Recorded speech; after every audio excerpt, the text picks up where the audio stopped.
โอ้ซื้อยังมาฝากจับ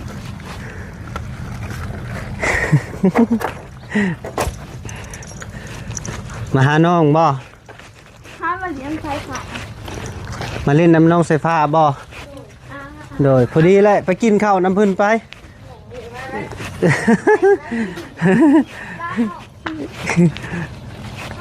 โอ้ยน้องคนนี้ใจดีพี่น้อยเนาะซื้อจะซื้อยังมาให้น้องซื้อนมเหนียว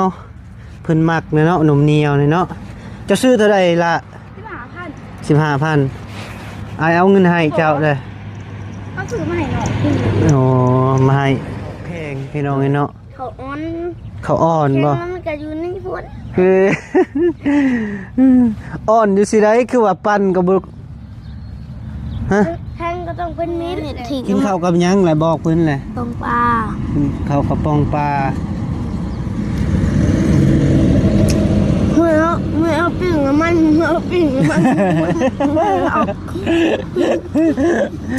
นมเหนียวเอ้ยกับพังและซื้อมันน่ะมันเหนียวเอาก็นมเหนียวยังไม่ใหญ่มันเหนียวกะซื้อนมเหนียว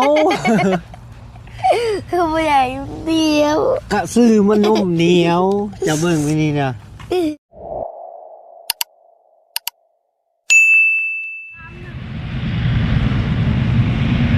เอาพี่น้องเนาะครับทักทายสบายดีและสวัสดีช่วงบรรยากาศตอน5 โมงพี่น้องเนาะกับเปิดคลิปเปิดภาพก็อยู่ที่บ้านน้องไฟฟ้าพี่น้องเนาะเพราะว่าเบาแก้วขึ้นมาหาน้องไฟฟ้าคิดฮอดแหงพี่น้องเนาะเมื่อคืนนี้ก็นอนบ่หลับเนาะขึ้นไปหาน้องเพิ่นโอ้ยเนาะทางแม่สุกกะห้องให้เนาะน้องไฟฟ้าเมื่อก็บ่ครบบ่ลาเพิ่นว่าตื่นเช้ามาเพิ่นก็นึ่งข้าวกับขี้ทอดบัดนี้เพิ่นถามหาลูกชายเด้นะยังบ่มาบ่พอดีเพิ่นขี้ทอดแล้วก็เพิ่นก็ให้เนาะพี่น้องเนาะตายตนลาวเนาะพอดีบ่าวแก้วก็สิไปหาน้องไฟฟ้าเลยพี่น้องเนาะโอ้น้องไฟฟ้ากำลังกินข้าวพี่น้องเนาะโอ้มาหาไผหำฮะมาหาไผโพห้าวไปโอ้ซื้อยังมาฝากจับ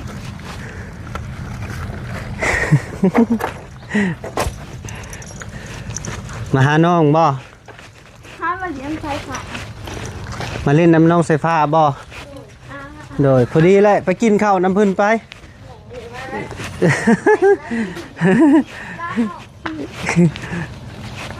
โอ้ยพอดีแกบอกพอดีน้องคนนี้ใจดีพี่น้อยเนาะซื้อจะซื้อยังมาให้น้องซื้อนมเหนียวเพิ่นมักเนาะนมเหนียวเนาะจะซื้อเท่าไหร่ละ15,000เอาเงินให้เจ้าเลยเขาซื้อมาให้หน่อยโอ้มาให้โดยขอบใจเพิ่นแล้วแม่เอื่อยเพิ่นซื้อนะนมเหนียวมาให้เนาะพี่น้องเนาะถือว่าใจดีลิสบายดีเด้อเลยเห็นยังนี่จะกินข้าวกับยังนี่ครับปองป้าข้าวคือแข็งบ่โอ้เจ้าบ่ได้อุ่นข้าวโดยขอบใจเด้อลาเด้อโดยได้มาต่อเพิ่งมาต่อมานอนบ่ดีแล้วมีคนหักคนแพงเนาะฮัมเนาะเพิ่นก็ซื้อนมยังมาตอนนี่คักแล้วกินข้าวแข็งพี่น้องเนาะข้าวอ่อนบ่มันก็อยู่ในฝนคืออ่อนอยู่สิได้คือว่าปั่นกับบุกฮะแทงก็ต้องเป็นมิตรเลย แข็งก็ต้องเป็นเม็ดขอโทษด้วยครับเนี่ย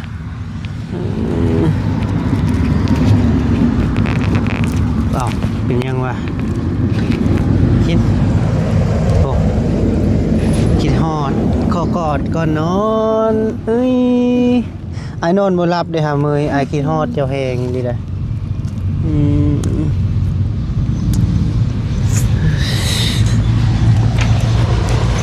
สบายดีเด้อพ่อพี่น้องเนี่ย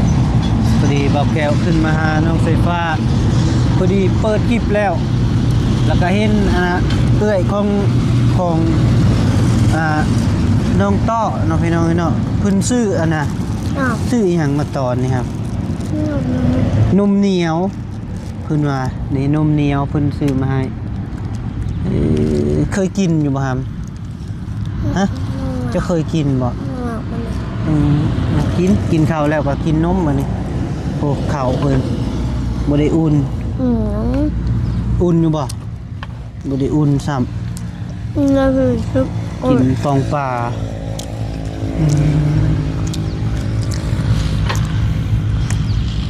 บอกปลาลูกมากินข้าวแล้วไหมว่าลงมากินข้าวเด้อขึ้นมานั่งดีๆเลยกินข้าวนี่กินนั่งจุบดีเลยกินข้าวดูดิด้วยนั่นล่ะวะ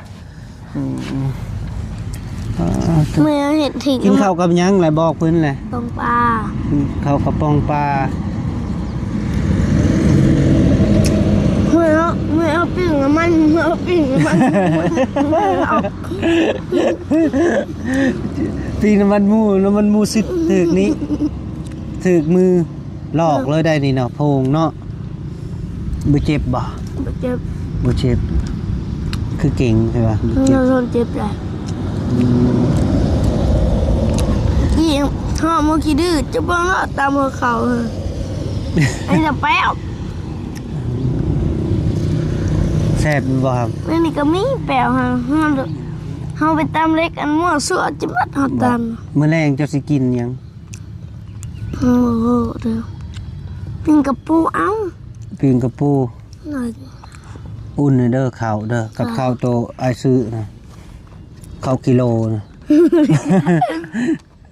อุ่นเด้ออุ่นเลยจึงกิน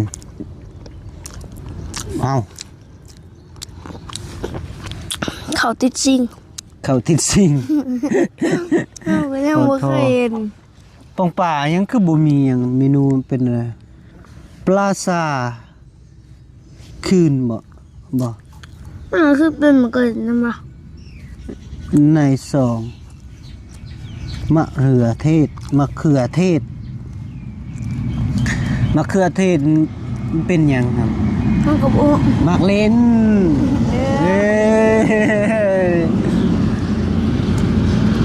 พี่น้องพังไทยเพิ่นเอิ้นว่ามะเขือเทศเฮาห้องมักเล่น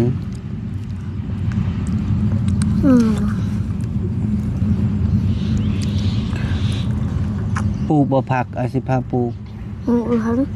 เท่านี้แหละสิปลูกต้องให้ปักดูว่าก่อนเนี่ยบ่สิเฮ็ดหัวคักๆนี่นะเฮ็ดหัวคักๆแล้วก็ปลูกมังสลีปลูกจะปลูกขายปลูกต่อได้หรอกไปวะต่อได้ไสต่อตัวเก่านี้ถ้าปลูกต้นในของน้ำปลูกแถวนี้ก็ได้ซื้อบ่ปลูกข้าวบ่ปีนี้ปลูกแถวบ่น้ำกอกเนี่ยต่อนั่นบ่ต่อน้ำกอกนี้น้อยเดียวดิพอดีเลยงัวใช่มาจัดการเบิดแล้วเดี๋ยวก็ต่อเฮาก็ยับเฮาก็มั่งทิ่มตัวเนี่ยตัวกระตูต่อขึ้นไปเท่านี้นั่นน่ะเลยทนเติบเนาะหัวนี่เนาะไม้ไผ่ตีไผ่ใหม่เบิดเลยใช่พอดีเลยนะไปเอาให้มันรวบไปเลยนกเอียงมันได้ลูกเลยครับเนาะได้มันมานะ2 โตไข่มันเสียป่ะแบบคืองูขึ้นไปกินเลยเสียบัดหน่อยมุนทวีขึ้นไปเพิ่นว่าบ่แม่นมันใหญ่บ่ใหญ่บ่อื่นยันงูเขียวแล้วขึ้นไปกินเนาะ เกิดห้างเลยอ้อมหนึ่งไว้ไปเดินดอกหนึ่งคู่หนึ่งเอาไว้บนไว้ลูกนุ๊ก เอาไว้บอลลูกนกบ่นก งู มันสิ เขา กินบ่ นกมันเขาไปมันบ่เห็นปานนี้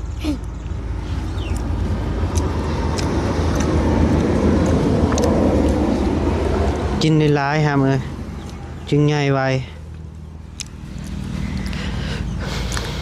งูบริเวณกินเขาวอยู่จะเศร้าจนหอดพี่ละงูเดินได้กินเขาวอยู่ บุญทวียังบ่ทันกินข้าว เขาไปกินเขาวเศร้าแล้วค่ะ คืออดได้บ่ อ้อหนึ่งโทรศัพท์เขาไปเพิ่นว่าเพิ่นไม่ได้กินเขาว3 มื้อ บ่ว่า ข้าว ติ มื้อตอนแรกตอนเช้าจับตอนเพลนไม่ได้กิน กินแต่ตอนแรกๆเพิ่นก็กิน กินแต่ตอนแรกๆโห เลย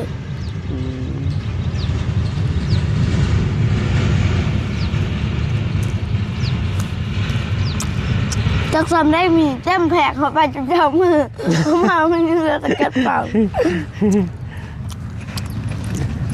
กินหามกิน กินอิ่มเด้อ ลงไปกุมป้าก็ได้ป้าตัวเดียว อยู่ไส หนู โอ้ยเป็นตาอยากไปเด้อเฮ้ยอยู่ไสน้องไส ท้องเก่า น้องเก่าโอ้ยน้องเก่าน้องที่ถือกันนั่นน่ะบ่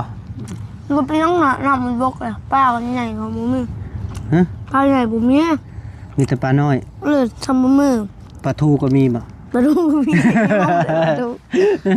ก็เดี๋ยวว่ามีปลาทูซะดอก ยังมันเป็นทะเลเด้ ทะเลมีปลาทูบ่ มีเลย เจ้าเห็นบ่ เป็นติ๊กต็อก ดีใจบ่ ตรงนี้ทะเล อยู่ทะเลนะ ไป เจ้าเคยไปเอาแล้วบ่ปลาทูอยู่ในทะเล ยังบ่เคยไปจะเกือทะเลก็ยังบ่เคยเห็น บ่เคยไปฮู้แต่ทะเล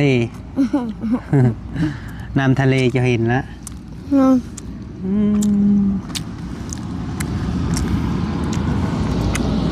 มีปลายังแน่อยู่ทะเล หมูฮอก ทะเลมีปลาหมึก มีปลาสลาม ปลาสวาย มีปลาทู มีครบสุด ปลาอยู่ในทะเล มึงมีแต่ป้าไฟผ้า ปลาไปผ่าบ่มีดอกว้าว แนวแปลกๆเลยเจ้า บ่มีปลาไปผ่าบ่มีเนาะมีแต่ปลาทะเล กุ้งโรมิง โอ้กุ้งแห่งมีแล้วว้าวกุ้งมังกรซ้ำเจ้านี่แหละบ่ย่านบ่ อยาก โยมันครบเลยวับ มาปิ้งเลย ปลาสลามมันตัวใหญ่ตัวเห็นบ่ปลาสลามปลาโลมา เห็นอยู่กระตุก กระตุกปลาโลมา เคย เคยเห็นเนาะอยู่ในกระตุกค่ะละ ให้เป็นกล้ามเลย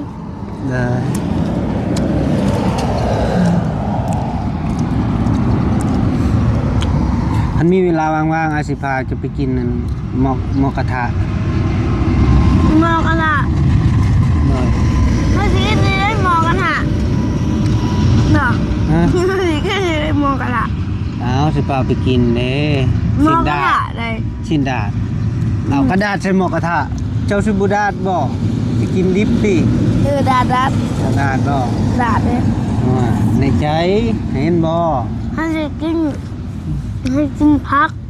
อ๋อกินแต่ผักสินหมูบ่เอาติ เอาจากกุ้ง เอาแต่กุ้ง เอาใส่กินกุ้งอยู่แล้ว โอ้ กุ้ มื้ ง อนั้น เนี่ย คือกินบ่หลายซะมื้ออยู่เฮือนพอสร้างนี่ นี่นะ ไม่สุกอยากนะแล้วก็ซื้อไปให้เรากินก็บ่กินหลายซะ น้ำแม่ห้ามบุอิม บ่อิ่มโทโพดโพเลยทองจะนี่เนาะหับได้จักกิโลนี่บ่ 3 กิโล 3กิโลเบิ่งสิซื้อไปให้โลนึงกันกินบ่เบิด2กิโลซะไปคัน2กิโลจะกินเบิดแล้วก็ซื้อเป็น3กิโลให้ 4 กิโลหา6 กิโล โผ ยันกินหน่อยนึงก็อ๋อบ่ไหวโอ้ย 2 โลไป 2 โล ได้ยังไม่ได้จ่าย บ่ต้องปอกกาบเด้อกินน่ะ ยอม ย่อมกาบมันกินไปเลยยำไปเลย ทำบ่อยแม่ค่ะแก้กาบ อ้าว มาร ถเบาลีได้น่ะ แม่บอกมันแม่นะหนูบรีมันคือสูงแท้ต่ำแท้วะ สูงในรถเบาลีแม่นบ่ว่า โมแมน อืม คือไปเรียนมันคือบ่คือวะ อยู่เบิ่งเอาไปเอามาเบิ่งซีมก็ได้ ถึงได้แล้ว ให้ปอนบ่ มันยาก ก็เป็นแบบนี้ว่ะคือจืด มันจืดจ้ะ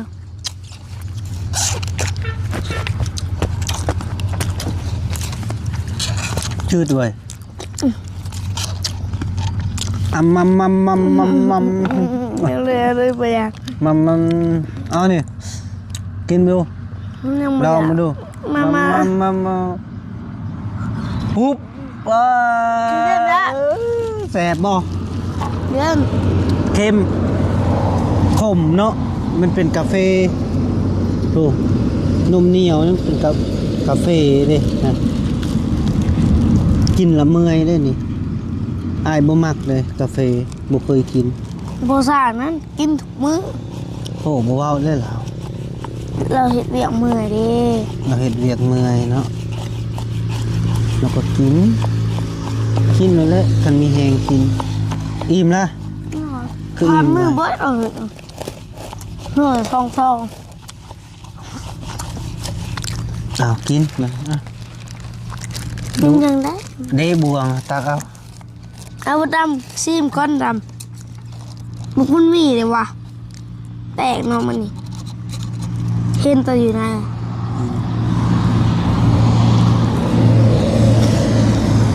ต้องคนเสียบุญมีจะงอดำจะมอบุญทวีบอกออกมาแต่ในห้อง เด้ดำมาแล้ว โบดำออกมาแล้วยังบุญทวีจะมุนมี บุญมีนอนฟังบุญทวีเล่นเกม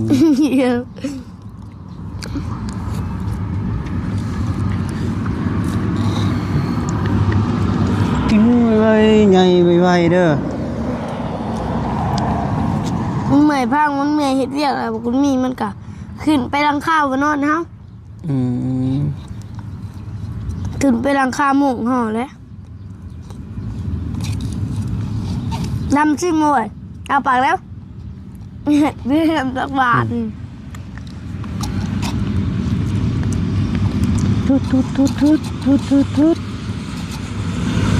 สักคือบอกเครื่องนะครับไม่ได้สักเครื่อง ทำไมเพื่อนจากมือ หืม เมื่อเพื่อนจากมือเขาไม่เพื่อน3 มือ4 มือ ฮะ 5 มือเขาไม่ได้อยู่เพื่อน จากมือ 5 มือ โอ้ยหลายไทยเอ้ย เก็บหอดทิศนึง ทีหนึ่ง มือที่6กันได้เข้ามา บอก มือที่6ได้เข้ามานะ ยังอยากไปหาภาษาอยู่บ่ อืม ฮะ เลย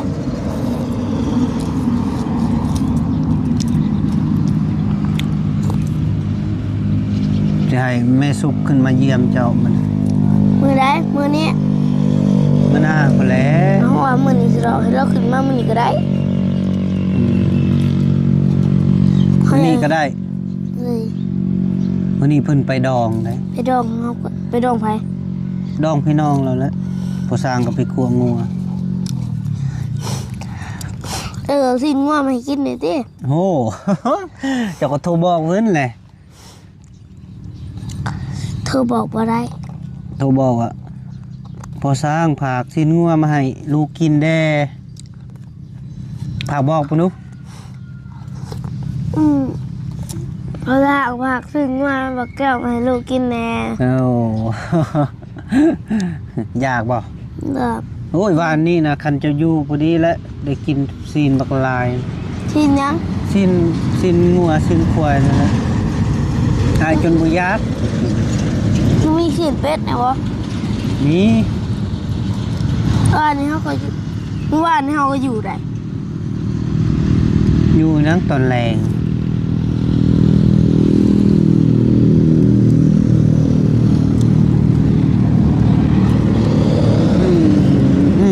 กิน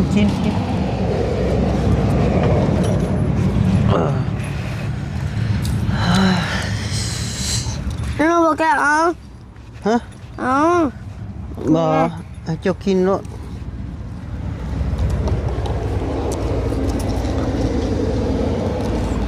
เอาบอกแก้วเนี่ยเอาตักให้เอาคำสุดท้ายคำสุดท้ายเอาคำสุดท้าย เจ้ากินโลด เอาขอร้อง ขอลอง สอดเย็นสมแน่ป่ะนี่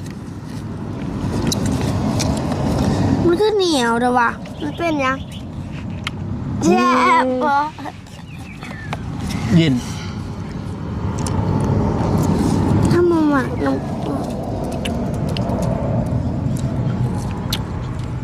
นมเหนียวเอ่ยกับพังและซื้อมันน่ะ มันเหนียว เอาก็นมเหนียว ยังไม่อยากให้มันเหนียว กะซื้อนมเหนียว ยังไม่อยากให้มันเหนียว กะซื้อมันนมเหนียวจะเบิ่งไปนี่นะกินอย่าติหลาย เดี๋ยวเขาบ่ซื้อมาให้ในระวังโลดเด้ซื้อมันนมเหนียว ยังไม่อยากให้มันเหนียว มันกะเหนียว โอ้ย ฉันต้องไปผลิตเอาเองอาจจะไม่ได้เหนียว ไปปารีสล่ะ มาโรงงานผลิตนี่เอาขึ้นได้แล้ว ไข่เนี่ย ไข่กบนี่ ไข่ แทบ เอาแม่ บ่อะไรก็กินเองผู้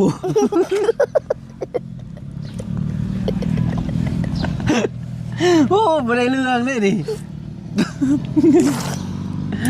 พูดใจเลย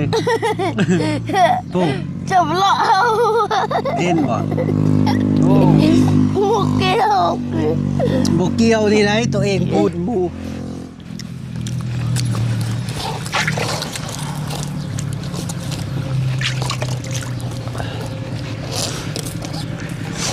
หันไปก็เก่าไปขึ้นแม่ขึ้นนะ กิน มันต้องอย่างฮะ เอาปิดคลิปบ่นี่ วันนี้คุดเลยที่สองมาคิดเอาอะไรป่าจนจบไข่ยืนแห้งก็ไม่เคยเพราะไข่อะเบ้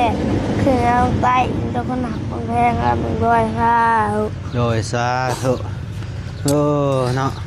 เอากินไวๆใหญ่ๆ กินเหนียวยังว่า